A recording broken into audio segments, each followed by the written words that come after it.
हमारे प्रभु एवं उद्धारकर्ता यीशु मसीह के सर्वश्रेष्ठ एवं अतुलनीय नाम में हिंदी अपम के सभी श्रोताओं का हार्दिक अभिनंदन। आज दिनांक 9 अगस्त दिन सोमवार सन 2021 का मनन के लिए पाठ।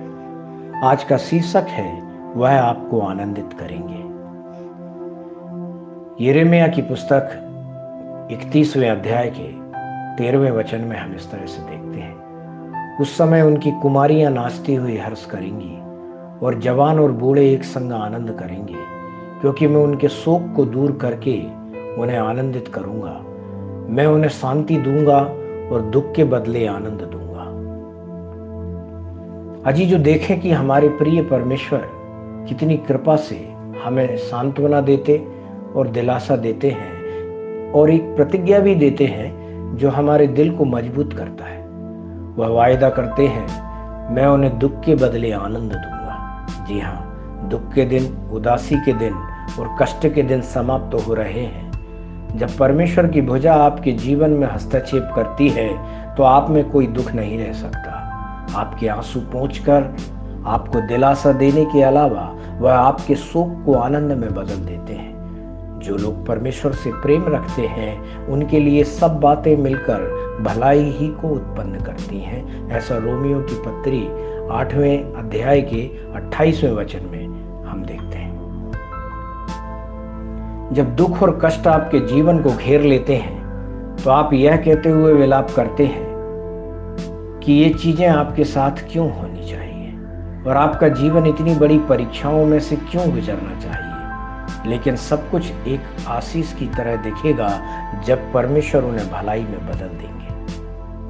कॉलेज की शिक्षा पूरी करने के बाद मेरे पिता कई नौकरियों के लिए आवेदन करते रहे। उन्होंने बैंक या सरकारी सेवा में रोजगार पाने की कोशिश की, लेकिन परमेश्वर ने उन्हें एक स्कूल में गणित के शिक्षक के रूप में काम करने की अनुमति दी। यह एक सरकारी स्कूल था। चूंकि उचित कक्षाएं उपलब्ध नहीं थी, इसलिए उन्हें पेड़ों के नीचे अपनी कक्षाएं संचालित करनी पड़ी। उनकी कक्षा के अधिकांश छात्र जो थे वे पिछली कक्षाओं में अनुत्तीर्ण हो चुके थे, अतः जो पढ़ाया जाता था उसे समझने के योग्य नहीं थे। मेरे पिता ने पढ़ाई में उनको उठाने का हर संभव प्रयास किया और उन्हें अच्छे पढ़ने वाले छात्र बनने के लिए प्रोत्साहित भी किया। उनके प्रयासों ने अच्छे परिणाम दिए और सभी मंद छात्र भी चमकने लगे। इस प्रकार परमेश्वर का उन्हें शिक्षक बनाने के पीछे एक कारण था। इस अनुभव ने मेरे पिता को बाद के दिनों में एक प्रचारक बनने में भी मदद की। यूसुफ को देखें, उसके भाइयों ने उसे दास के रूप में बेच दिया। जब वह ईमानदारी से घर का काम कर रहा था तो उसे झूठे आरोपों के साथ जेल भेज दिया गया, परंतु परमेश्वर ने उसे मिस्र के प्रधान के रूप में उन्नति दी। परमेश्वर के प्यारे बच्चों, आज आप जिस भी हद तक पीड़ा में दबे हुए हैं, उसी अनुपात में उन्नति आपकी प्रतीक्षा कर रही है। आपका शोक स्थायी नहीं है। परमेश्वर आपके शोक को आनंद में बदल देगा।